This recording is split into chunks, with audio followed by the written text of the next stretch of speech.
Alright, today we're all decked out in safety gear. We got the classic 3000 chaps on, hard hat, muffs, all the stuff everybody wants to see. I've got my 572 here. Recently switched to a cannon bar. Just my 2 cents worth. I don't care if you choose to do it or not, but myself, I run a steel chain because they're harder steel. Yes, they are a little bit harder to file, but I mainly cut hardwood, so I find they hold an edge longer and better.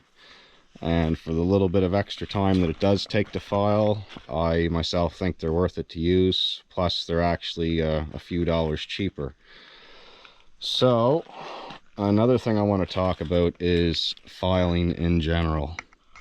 So, the first thing when you buy a chain, the guy behind the counter, he's going to give you a 3/8 file, which that's fine for the first and maybe second time you sharpen your chain. But after that, you're pretty much just filing a straight edge on your tooth because the teeth are on an angle and the file stays the same distance in diameter. So as you go back the tooth, you're actually not getting much of a knife edge on your tooth. So what I use, and I cut a lot of wood, guys, like 16 years, 17 years running a saw. I run these 532 intensive cut files by Husky, which is actually 4mm. I don't know if it'll actually show that, but it's a 4mm file. And I find they get underneath the tooth a lot better and put a much better edge onto it. And I mean, I've been filing for a long time again, but always when you're looking at your teeth from the underside, make sure if you do have a bird tooth that you get the black spot off your tip, or you'll never have that tip sharp. And the other thing I like to do is just keep them drags down nice and low. Set your flat file across your two teeth like that and get that drag down there if you're cutting hardwood. If you're cutting softwood, you don't want to take much off that. And if you're cutting small wood, you don't want to take as much off. But I generally, like a brand new chain, I'll take 4 rubs immediately before I even start the saw up. So I got a pile of wood here. I'm going to see if I can get this camera mounted somewhere, and I'm going to maul through half a tank or so and show you how good this thing works sharp. And I've also got somewheres around, I would say, 50 tanks on this saw now, and it's been flawless. Works perfect. I find I'm grabbing it more and more. I don't use my 390 a whole bunch anymore. And for the power and size of this thing, it doesn't do much damage on your body, back, and shoulders. So I mean, pretty hard to compete with this thing. So we'll get her flashed up and show you how she works.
fill her up with fuel, guys.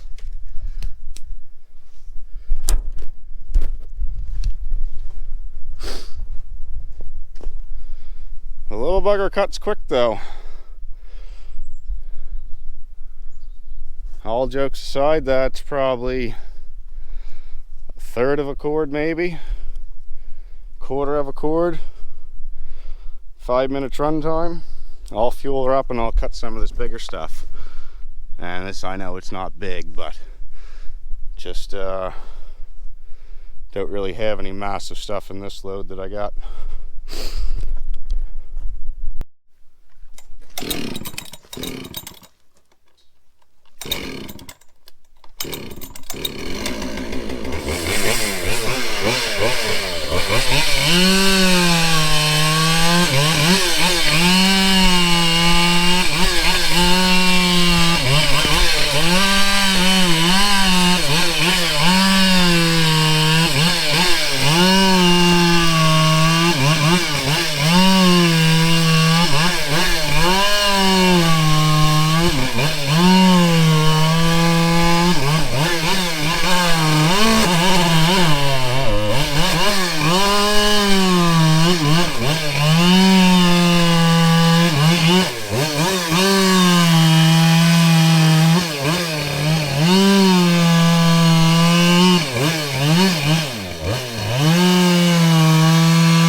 Alright, so my camera fell over. We missed 3 minutes is all we missed, guys, swear to God.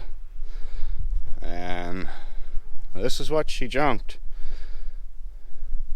Quite a mess of stuff there. Oh, I do get a couple half decent sized pieces here. This one looks like it's set up.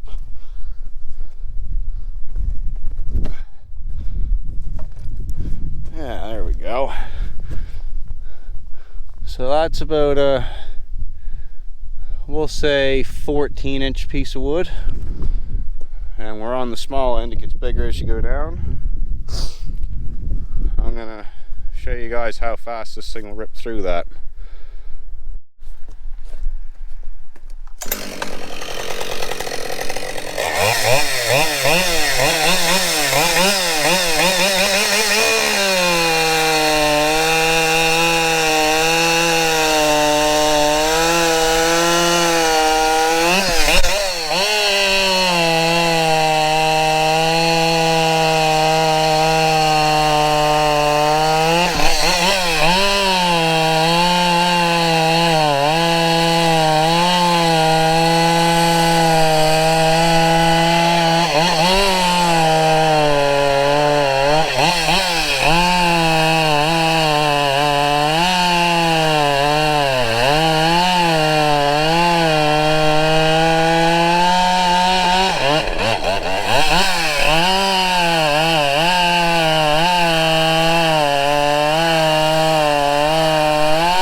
Pretty darn impressive.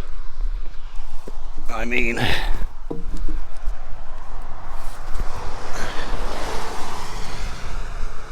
at the size of that, guys.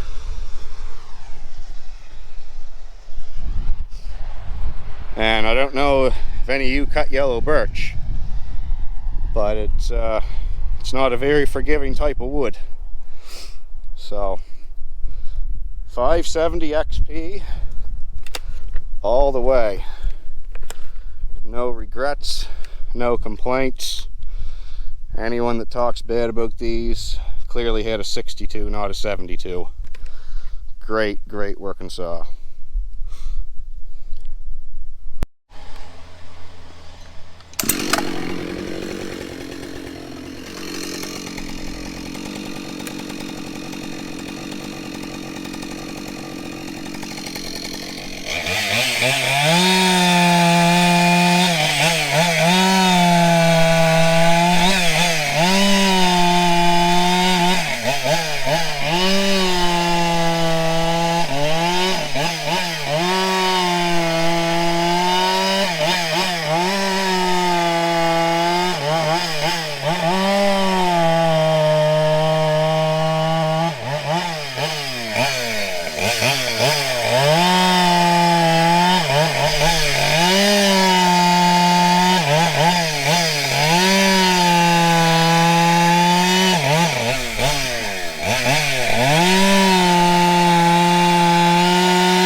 GoPro, turn off.